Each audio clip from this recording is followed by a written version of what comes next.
Everything in our body is controlled by the brain. So why do we focus so much on cardiovascular fitness when it's our brain that we need to train?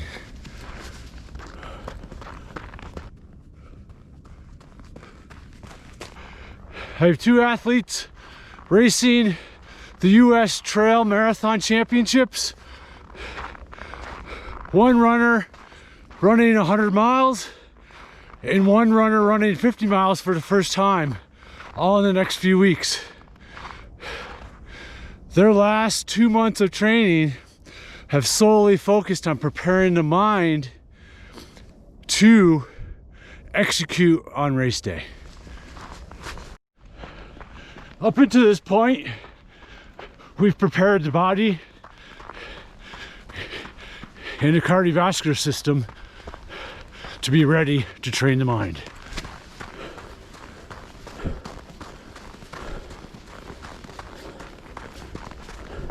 And Mother Nature is preparing our mind this weekend for winter. It's 16 degrees right now. We're expecting a winter storm this evening. 14 inches of snow expected in the valley. And then bitter cold, minus 10 degrees following the storm. Preparing the mind. Preparing to race always needs to prepare the mind. Our brain, or our central governor, does not like surprises. It wants to keep us safe. So we need to prepare our brain for no surprises come race day.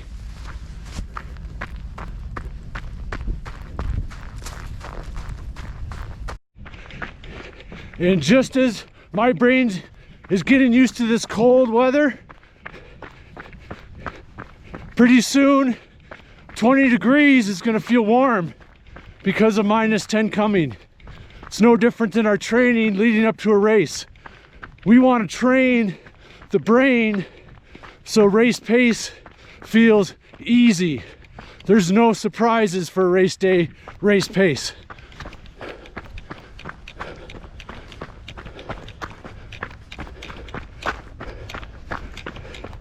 Quit focusing so much on just going long. We need to challenge the brain those last 2 months before our race, so there are no surprises.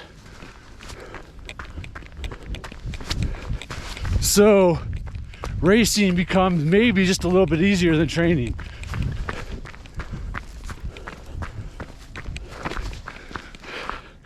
After sending my 100-miler athlete his race plan, he emailed me and he said in bold caps, "Eric, I think I'm finally starting to see how easy the beginning of the race has to be so I don't blow up."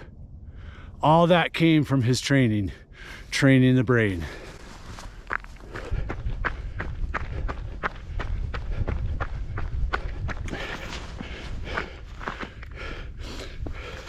Something takes place in a race that the brain's not used to, it's going to keep us safe. It's going to slow you down. It's going to cause hesitation.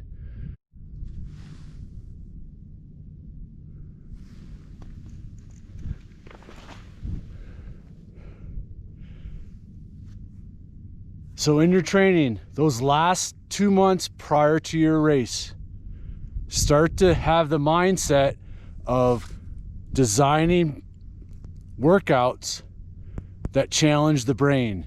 Ask yourself, what is going to be the biggest challenge in my race?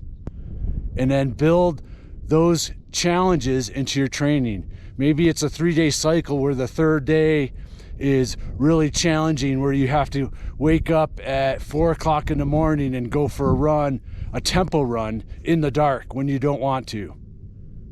Because being an ultramarathoner is all about performing when your body doesn't want to perform. Your brain has to be used to performing when it doesn't want to.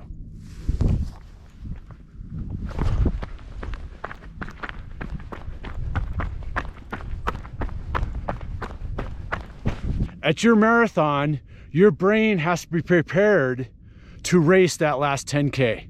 From 20 to 26.2 miles, your brain has to be ready to negative split, to crank it up, to push the pace.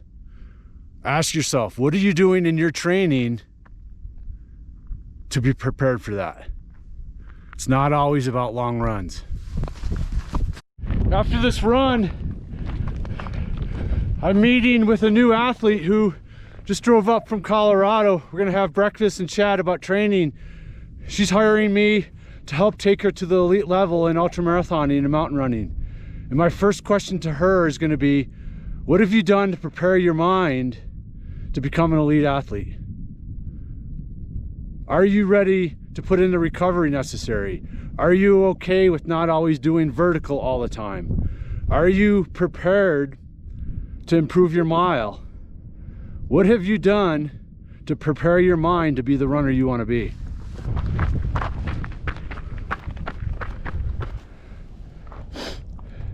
Most times when we don't have the race we want, it's because of our legs. Very rarely do we have to slow down cardiovascularly.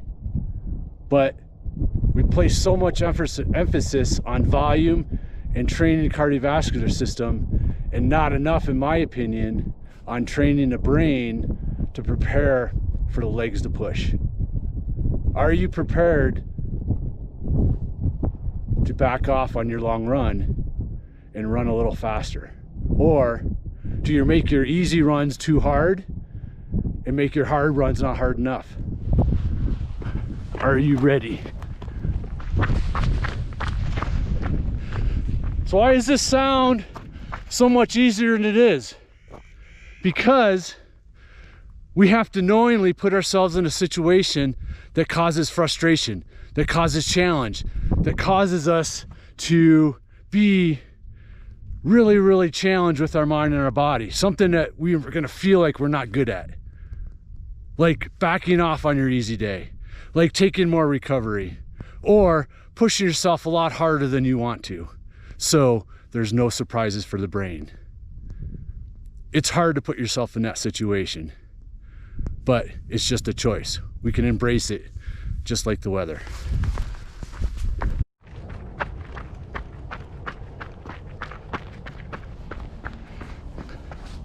So if we look at 5, 6, 7 month training program timeline, those first 4 to 5 months should be all about training the body, training the cardiovascular system, training to get faster. And then those last 2 months is taking all that base training and training the brain. It's not your legs, it's not your heart, it's not your lungs that are stopping you. Those are just symptoms of your brain keeping you safe. Is your brain ready? Is your brain prepared? Is your brain conditioned to always think on the bright side?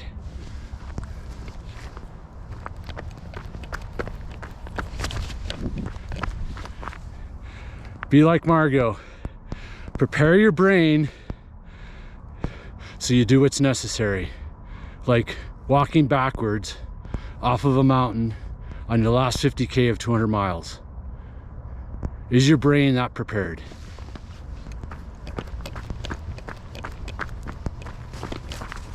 With your running, with your training, and with your life, start to begin to see how your choices are controlled by your brain, how our brain will keep us safe. And then tell yourself, it's not important what I think, it's important what I do after I think.